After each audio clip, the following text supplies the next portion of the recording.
Assalamualaikum warahmatullahi wabarakatuh. Waalaikumsalam warahmatullahi wabarakatuh. Gimana kabarnya Ananda pagi hari ini? Alhamdulillah baik, Bu. Oh baik, alhamdulillah ya, karena kita masih pagi, jadi kita harus semangat. Sebelumnya, apakah jelas PPT yang Ibu kirimkan? Jelas, Bu. Oke, baik. Kita masih di masa pandemi ya, jadi kita masih menggunakan via virtual atau via Zoom meeting seperti sebelum-sebelumnya. Nah, langsung saja sebelum Ibu mulai, mungkin kita bisa berdoa dulu menurut keyakinan masing-masing. Berdoa dimulai. Oke, berdoa selesai. Sebelum kita mulai, Ibu akan mengabsen satu-satu ya. Hamidah. Hadir, Bu. Sefni Navitasari. Hadir, Bu. Rival Adipria. Kemana Rival? Nggak hadir, Bu. Oh, kenapa tuh? Kenapa dia nggak hadir? Kata temannya dia sakit, Bu. Oh, sakit. Semoga cepat sembuh ya. Oke, langsung saja. Karena waktu kita yang cuma sedikit untuk mengajar ini, kita akan membahas tentang permasalahan ketenagakerjaan terhadap pembangunan ekonomi. Oke, lanjut.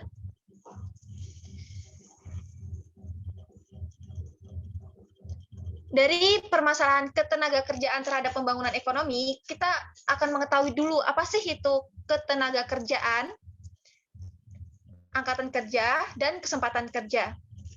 Selanjutnya, dari tenaga kerja sendiri. Nah, tenaga kerja sendiri itu adalah bagian dalam penduduk yang mampu bekerja dan menghasilkan atau penduduk yang memasuki usia kerja. Nah, itu yang dinamakan oleh tenaga kerja. Selanjutnya, kita akan menjelaskan tentang penduduk. Nah, dari penduduk ini kita akan mengetahui apa sih itu yang namanya bukan tenaga kerja dan tenaga kerja. Bukan tenaga kerja sendiri itu adalah bukan angkatan kerja. Contohnya seperti kalian yang sekarang menduduki sebagai siswa atau pelajar dan mahasiswa. Yang selanjutnya adalah pengurus rumah tangga. Itu yang dinamakan bukan angkatan kerja. Yang selanjutnya adalah tenaga kerja. Penduduk yang dinamakan tenaga kerja sendiri itu contohnya orang yang bekerja, mencari pekerjaan, dan yang menganggur. Itu angkatan kerja. Ini masih tipe-tipenya. Kita akan membahas mendalam terkait tenaga kerja. Selanjutnya,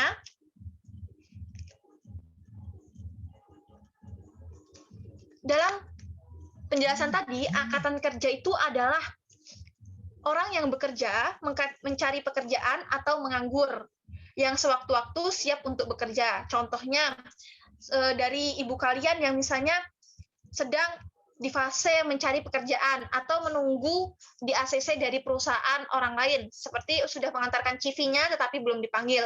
Itu adalah angkatan kerja. Dalam angkatan kerja ini jumlah penganggurannya itu tergantung dari jumlah penduduk dan struktur penduduk dari jenis kelamin dan usia. Dalam hal ini kalian lihat ya, ada rumus untuk angkatan kerja. Jadi rumusnya itu adalah angkatan rasio ketergantungan dikali 10. Dalam jumlah penduduk dibagi jumlah angkatan kerja dikali 100. Ini dihafal ya, karena besok kita ujian akan membahas tentang ini. Selanjutnya,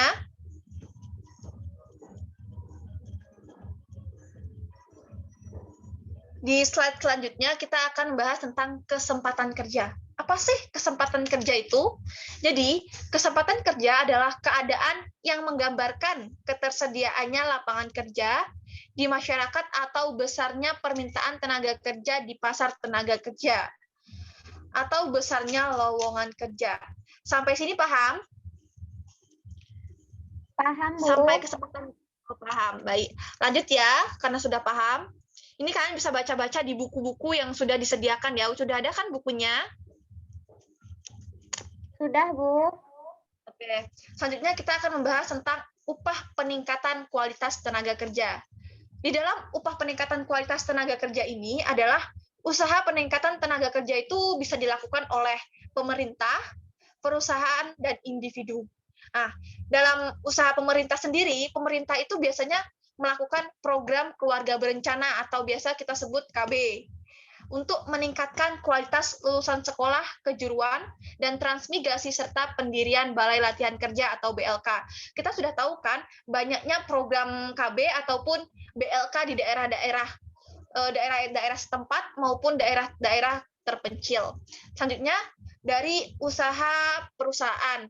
Nah, dalam hal ini perusahaan melakukan pelatihan dasar-dasar manajemen dan memberikan beasiswa bagi karyawan untuk melanjutkan pendidikan. Mungkin contohnya kayak dari orang yang lulusan SMK atau SMA yang sudah bekerja di perusahaan, tetapi belum mempunyai skill. Nah, maka dari itu perusahaan itu melakukan pelatihan dasar-dasar manajemen atau memberi beasiswa untuk melanjutkan ke pendidikan yang lebih tinggi lagi, seperti kuliah ataupun yang lainnya. Selanjutnya adalah usaha peningkatan individu.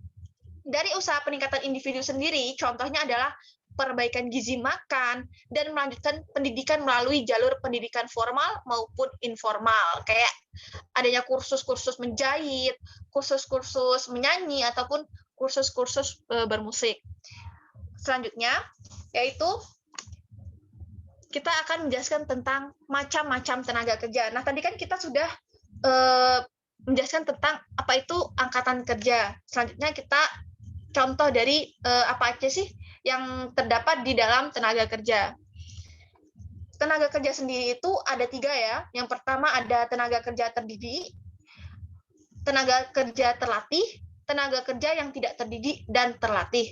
Dari tenaga kerja yang terdidik itu biasa disebut skill labor. Contohnya kayak dokter, semua tenaga kerja terdidik lainnya.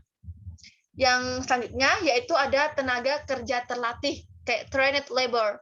Contohnya kayak montir, sopir, penjahit, dan tenaga kerja terlatih lainnya. Nih, ini kalau misalnya kursus-kursus biasanya itu dinamakan tenaga kerja terlatih. Karena kayak misalnya kalian dari lulusan SMK, karena kalian SMA ya, biasanya di SMK itu ada yang namanya kayak keterampilan, kayak jurusan keterampilan. Nah, di sana itu dinamakan tenaga kerja terlatih kalau mereka udah lulus dari SMK sudah mendapatkan pekerjaan.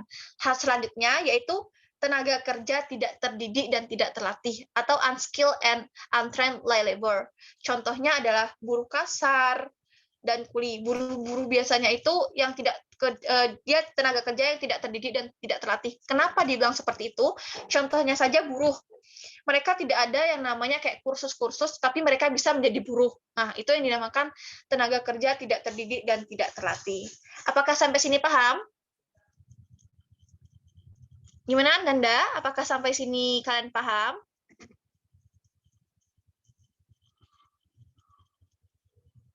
Paham, Bu. Paham ya? Jadi, Ibu jelasin jangan sampai tidur ya, karena kita masih via Zoom. Selanjutnya, kita akan membahas tentang sistem upah.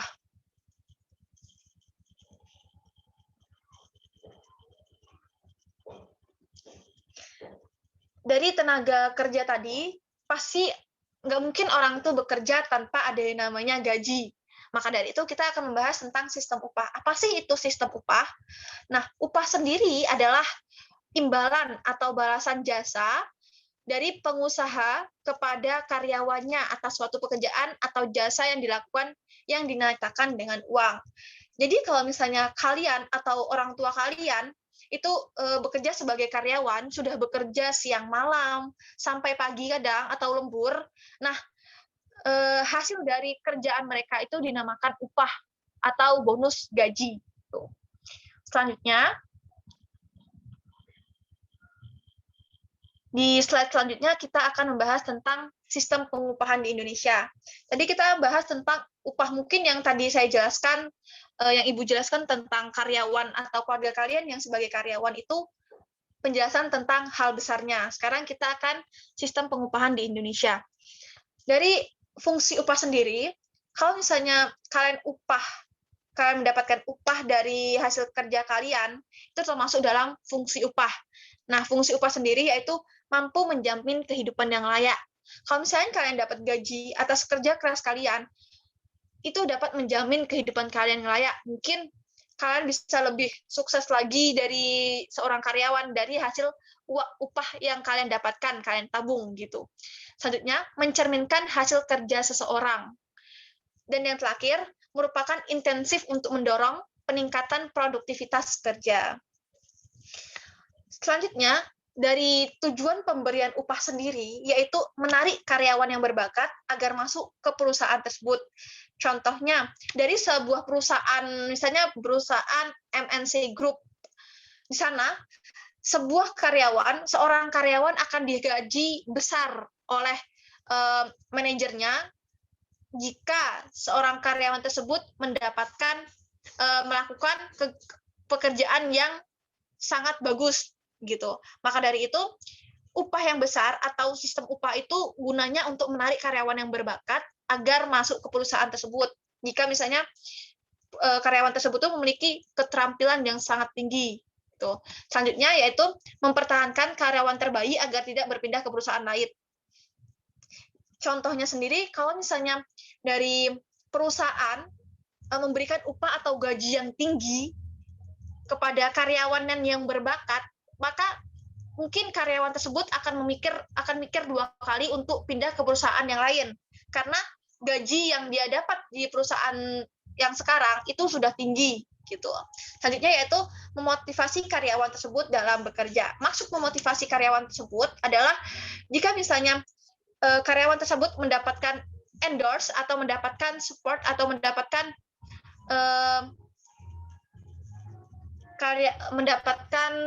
endorse dari perusahaan lain atau mendapatkan kayak hadiah dari perusahaan lain atau mendapatkan kayak konsumen yang banyak dari perusahaan lain, maka manajer tersebut akan memberikan upah kan. Nah, maka dari itu guna upah tersebut itu untuk memotivasi karyawan.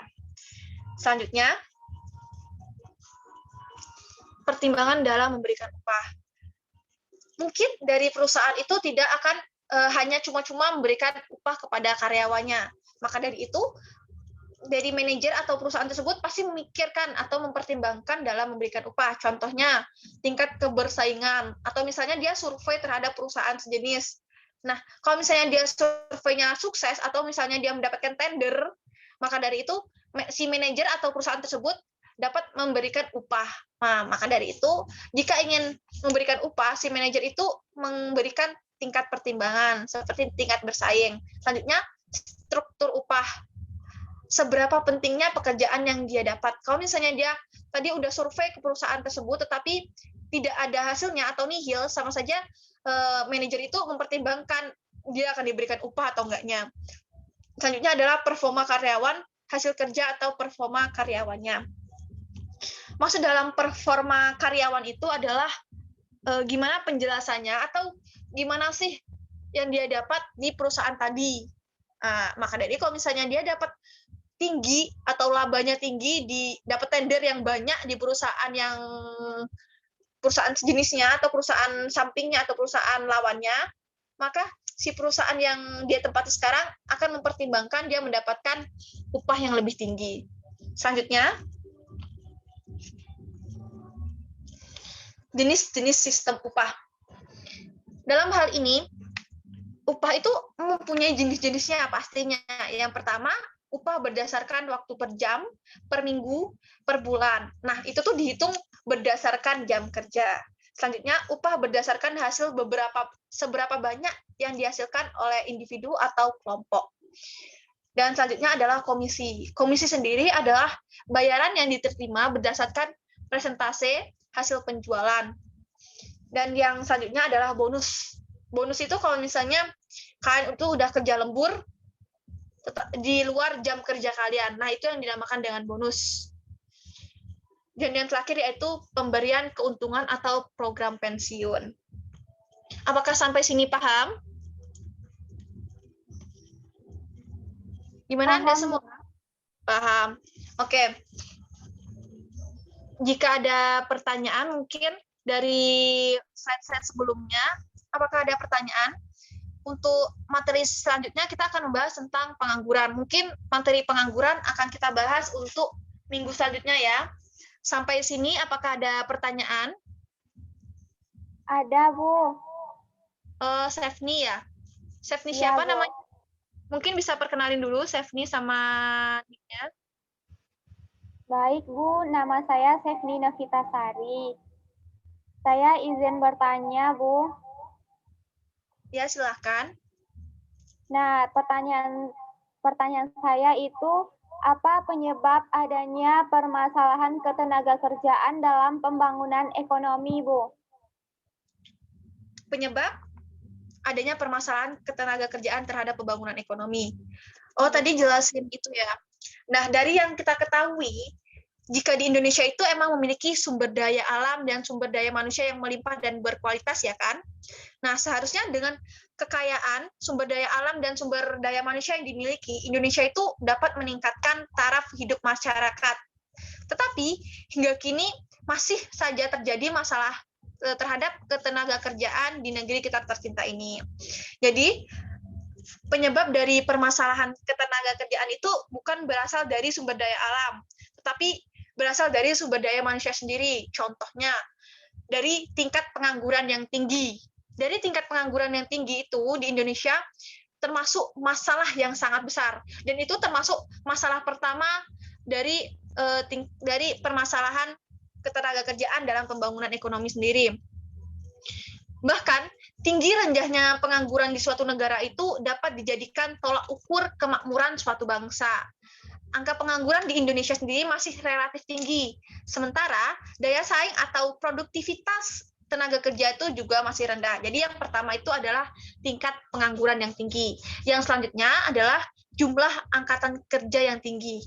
Nah, dari jumlah angkatan yang kerja yang tinggi, Indonesia sendiri itu merupakan salah satu negara dengan jumlah penduduk terbesar di dunia. Kalau nggak salah ketiga ya atau keenam. Nah, makin tinggi jumlah penduduk di Indonesia, semakin tinggi pula angkatan kerjanya. Jika tidak diimbangi dengan lapangan kerja yang memadai, maka pengangguran itu akan bertambah sehingga tingkat kesejahteraan akan menurun. Dan yang selanjutnya adalah rendahnya tingkat pendidikan dan keterampilan. Salah satu faktor penyebab rendahnya mutu tenaga kerja di Indonesia adalah tingkat pendidikan. Tingkat pendidikan yang rendah itu berdampak pada keterampilan yang tidak sesuai dengan kualifikasi yang dibutuhkan perusahaan. Contohnya sendiri adalah di desa-desa masih banyak siswa-siswi yang tidak bersekolah karena taraf kehidupan yang tinggi ataupun tidak memiliki uang untuk disekolahkan. Atau kayak misalnya di daerah-daerah pedesaan itu masih banyak sekolah, masih banyak pemerintah yang belum memberikan sekolah yang ada di desa-desa tersebut. Dan selanjutnya adalah penyebaran angkatan kerja yang tidak merata.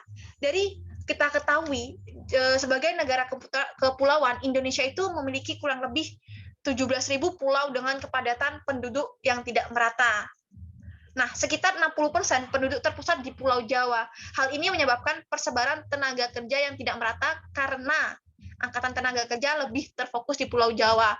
Padahal di pulau-pulau besar seperti Sumatera, Kalimantan itu juga harusnya dimeratakan.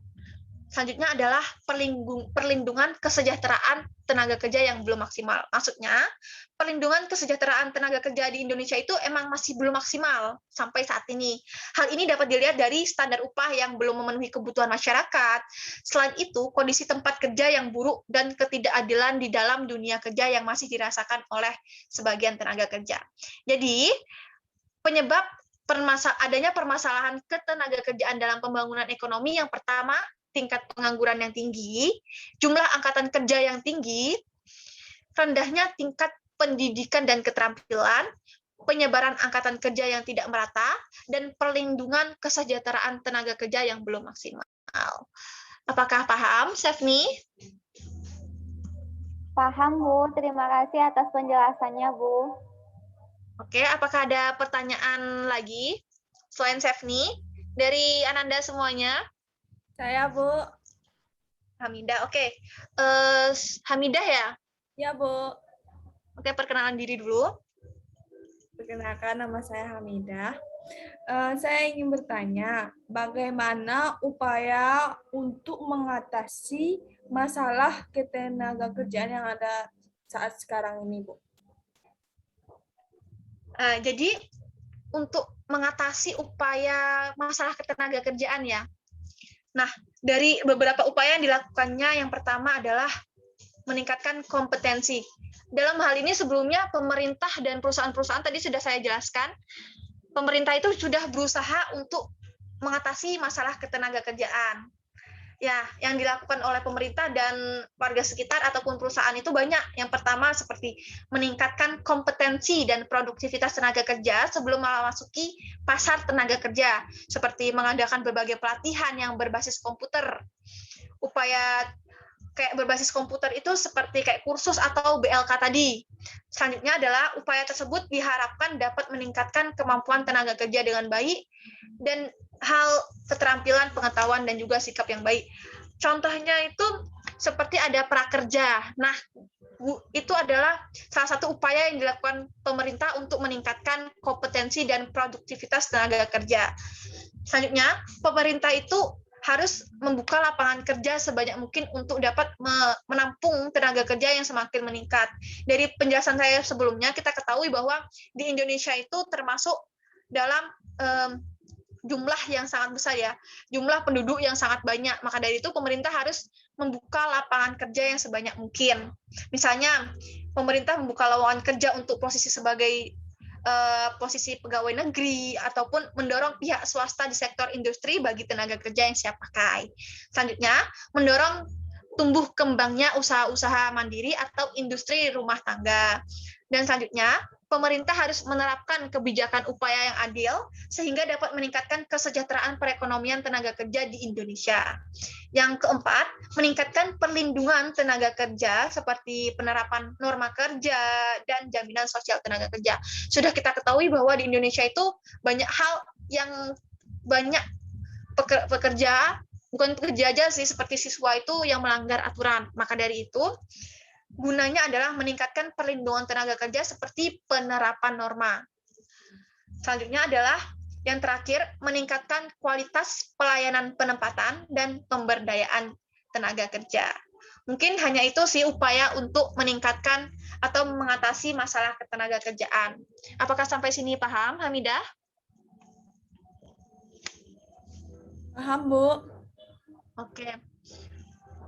Mungkin karena waktu kita juga sudah habis, untuk rekan-rekan diharapkan on cam ya, karena dari sini kita ketahui siapa yang benar-benar mengikuti kelas kita pada pagi hari ini menuju siang, mana yang tidur atau makan di jam belajar.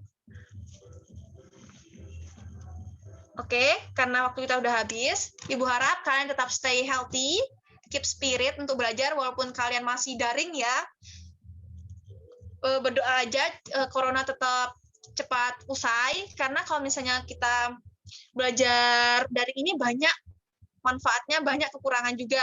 Banyak manfaat dan banyak kekurangannya. Seperti ini kayak yang masih off-cam ini kan Ibu nggak tahu nih mereka belajar ataupun kayak misalnya dia nge-game mungkin, ataupun bisa jadi dia lagi tidur, ya kan?